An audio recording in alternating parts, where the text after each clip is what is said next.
Il est l'heure de vous informer, mesdames et messieurs. Bienvenue dans ce journal. Ouvrant ce journal, le général-major Somo Kakule Evariste, gouverneur de la province du Nord Kivu, a effectué lundi 24 novembre une visite à Walikale où il a transmis les messages de solidarité du président Félix Tshisekedi. S'adressant à la population, il a assuré que le chef de l'État se bat nuit et jour pour restaurer une paix durable dans l'est du pays. Suivez ces reportages militaires.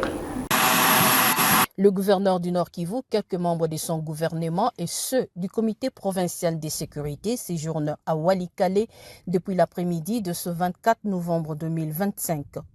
Pour sa deuxième visite officielle dans cette partie du Nord Kivu, le chef de l'exécutif, accompagné des élus nationaux et provinciaux du Nord Kivu, apporte dans sa gibecière de réponse aux préoccupations de sa population, notamment en termes de la justice, de la santé, de la sécurité et des infrastructures. Accueilli avec liesse à l'aérodrome de Kigoma, le général-major Somo Kakule Evariste a tenu un meeting au rond-point Tui où il a entretenu la foule en Swahili.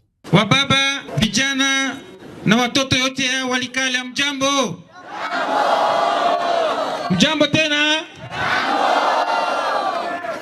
Wakati nilipita hapa ilikuwa hali mbaya sana, na hiyo hali haiyaisha, inapunga tu kidogo, lakini ingali. Nafikiri mnajua ile, sivyo? Lakini pamoja na shida niliwaambiaka tuko pamoja. Nafika hapa naona mumetia vitambala vingi hapa, mnatia sura ya mkubwa wa nchi, Mheshimiwa Rais Tshisekedi Chilombo. Ndio shefu yetu sie wote, si vile? Mpigie mikono wa ndugu.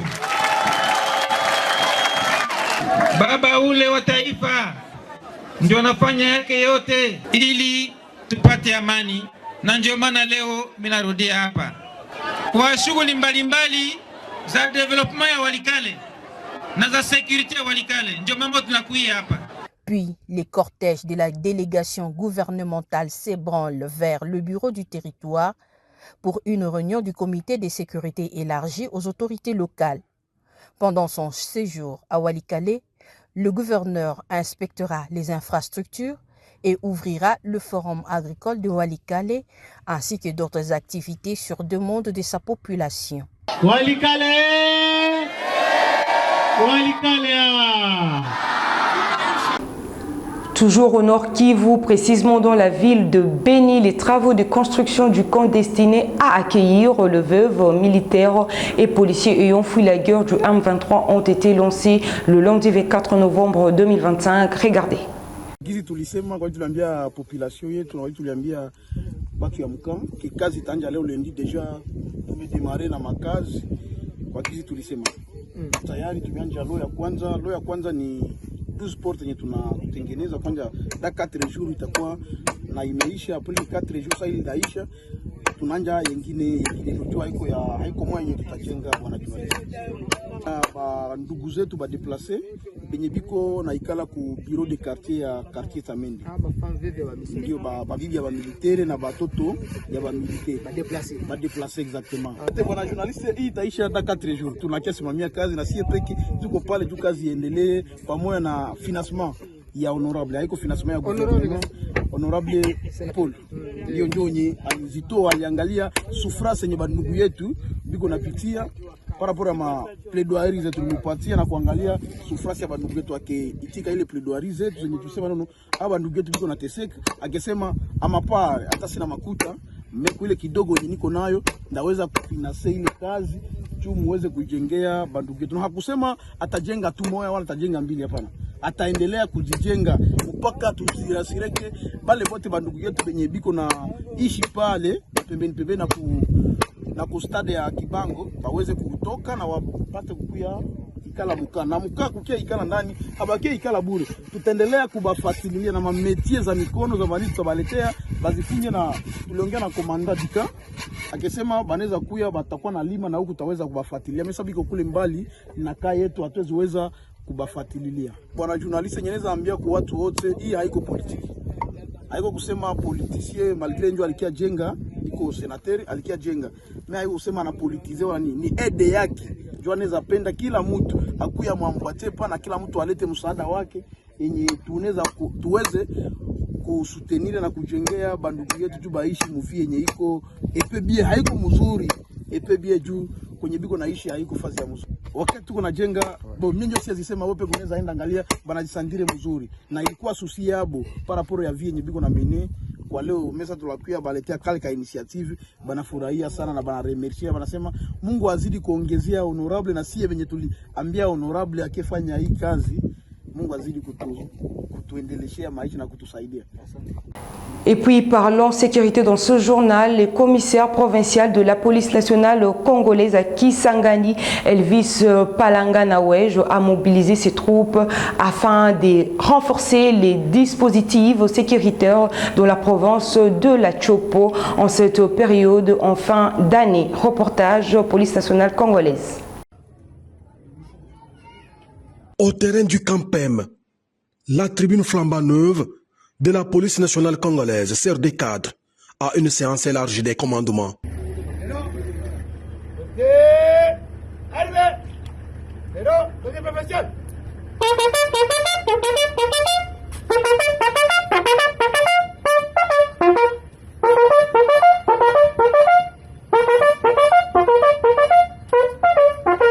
Après les honneurs, les commissaires provinciaux de la PNC Tchopo, les commissaires divisionnaires Elvis Palanga-Nawej prend place face aux officiers et sous-officiers venus de tous les sous-commissariats de la Tchopo.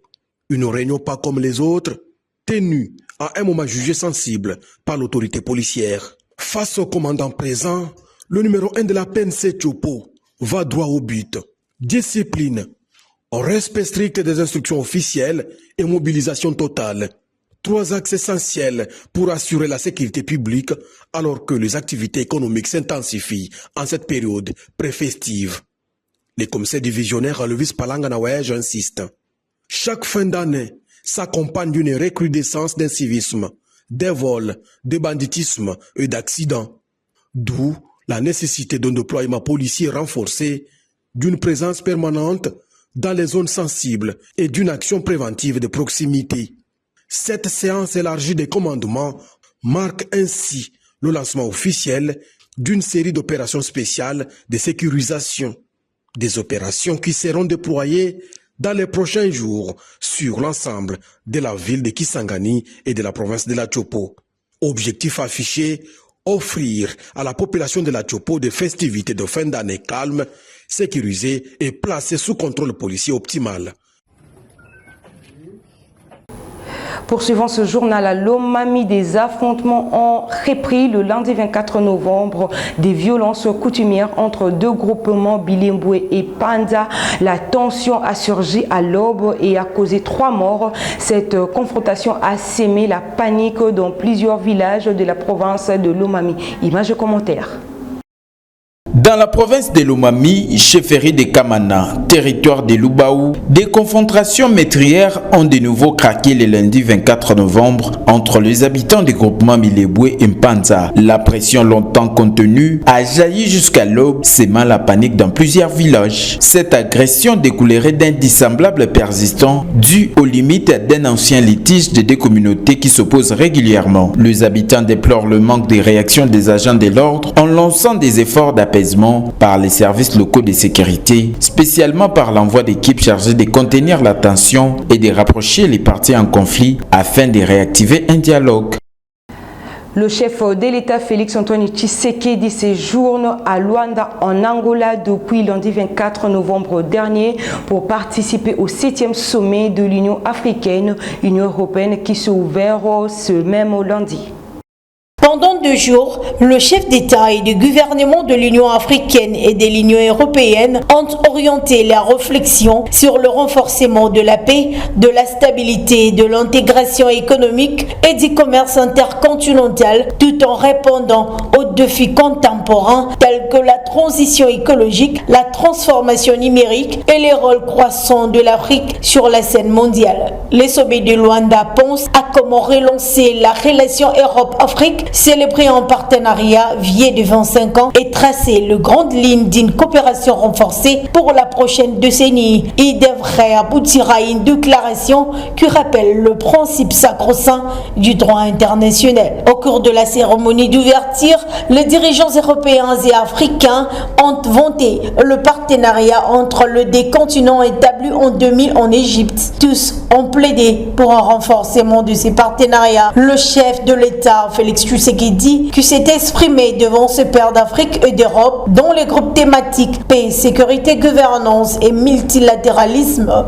Dans son discours, il leur a demandé de faire le bilan de 25 ans du partenariat Europe-Afrique établi depuis les guerres en Égypte. Toutefois, le président de la République soutient le multilatéralisme qui veut un respect égal de règles internationales, une coopération fondée sur la transparence et une solidarité authentique qui n'abandonne aucun peuple à son sort lorsque ses droits fondamentaux sont bafoués.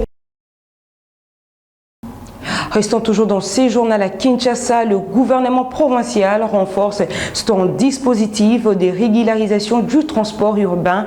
De nouvelles mesures viennent d'être annoncées le lundi 24 novembre 2025 pour limiter la circulation des taxis-motos et des tricycles dans plusieurs zones stratégiques de la capitale.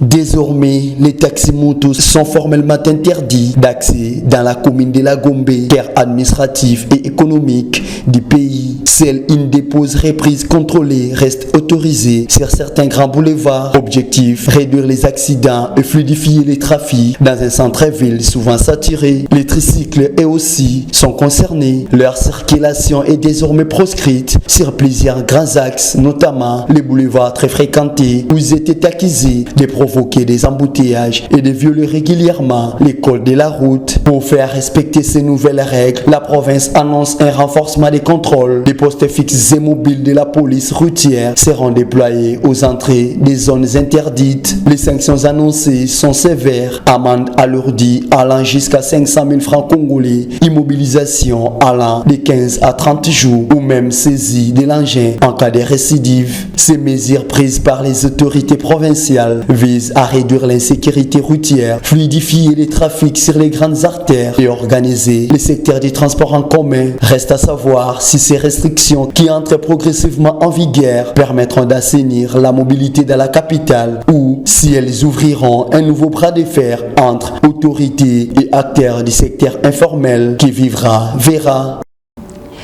Le lundi 24 novembre 2025, le ministre de la Santé publique, Samuel Roger Kamba, a officiellement lancé au nom du gouvernement la campagne nationale d'introduction du vaccin rougeole rubéole RR, un vaccin essentiel pour protéger les enfants et la femme enceinte. La campagne de vaccination débute de ce jeudi 27 novembre jusqu'au 1er décembre 2025. La première phase concerne le province du Grand Katanga, Bazouélé, Otuélé et Luturi. L'objectif est de vacciner environ 17 millions d'enfants. Le détail dans ces reportages. Lors d'une conférence de presse tenue lundi 24 novembre, le ministre de la Santé publique, Roger Kamba, a précisé que ce nouveau vaccin sera administré aux enfants âgés de 9 mois à 14 ans dans le but de renforcer le calendrier vaccinal du pays pour réduire le décès lié à ces deux maladies virales distinctes, bien que souvent confondues à cause de leurs symptômes initiaux similaires accompagnés quelquefois de fièvre et éruptions cutanées. La rougeole est généralement plus virulente avec le risque de complications graves comme la pneumonie, tandis que la rubéole, quant à elle, est souvent bénigne pour les enfants, mais peut causer des graves malformations si elle est contractée pendant la grossesse. Ces deux maladies peuvent être prévenues par la vaccination avec le RR. Il convient de signaler que la République démocratique du Congo est confrontée à ces épidémies récurrentes de rougeole et rubéole. Cette initiative renforce l'immunité collective de la RDC et offre une capacité à prévenir les épidémies. Pour rappel, le ministère de la Santé a aussi lancé une nouvelle campagne de vaccination contre la poliomyélite, quand bien même dans sa lutte minutes, des progrès significatifs ont été réalisés. La poliomyélite est une menace pour les enfants en raison de sa transmissibilité et de la nécessité de maintenir une couverture vaccinale élevée pour prévenir les épidémies, soulignant que les efforts de vaccination se poursuivent activement à travers le pays. Bouclons ce journal avec cette nouvelle en sport. Le football club, les Aigles du Congo, met la pression sur l'association sportive Vita Club au classement du groupe B du championnat national Illico Cash Ligue 1 grâce à sa victoire sur le score étriqué d'1-0 face au Céleste Football Club le lundi 24 novembre au stade de Martyrs à Kinshasa, alors que le même score a sanctionné la rencontre qui a vu New Jack chuter contre le football club Étoile du Kivu. Audrey Ugondalimba. Les tenants du titre de la 31e édition du championnat national Illico Cash Ligue 1, le football club Les Aigles du Congo commence à se refaire la santé dans cette 31e édition qu'il avait mal démarré. Après un début timide dans les groupes B où ils ont été relégués à la 11e place, les Aigles du Congo montent à crescendo jusqu'à mettre la pression sur les leaders, l'association sportive Vita Club, en se plaçant à la 2e place. Face au Céleste Football Club de Mbandaka, les Samouraïs Blés avaient à cœur d'arracher les 3 points pour continuer leur progression au classement. Et c'est une mission accomplie. Les chérubins de Mbandaka résistent aux assauts des champions en titre jusqu'à la fin de la première période, 0 but partout. 5 minutes après les retours des Citrons, les Aigles vont enfin trouver la faille en inscrivant l'unique but du match à la 50e minute de jeu. 1-0, score final qui permet au football club Les Aigles du Congo de se placer à la 2e place du classement et à 3 points du leader, les Dauphins Noirs de Kinshasa. Dans l'autre affiche du groupe joué un peu plus tôt, les Oranges du football club Étoile du Kivu ont réussi à dicter leur loi face à New Jack Football Club de Kinshasa grâce à leur victoire d'1-0. Au classement, les Oranges de Bukavu se pointent à la 3e place avec 14 points, en ex-aequo avec les Aigles du Congo, 2e, 14 points également. C'est ici que nous bouclons ce journal. Merci à vous tous de nous avoir suivis et bonne suite de programmes sur Michapi Voice Télévision.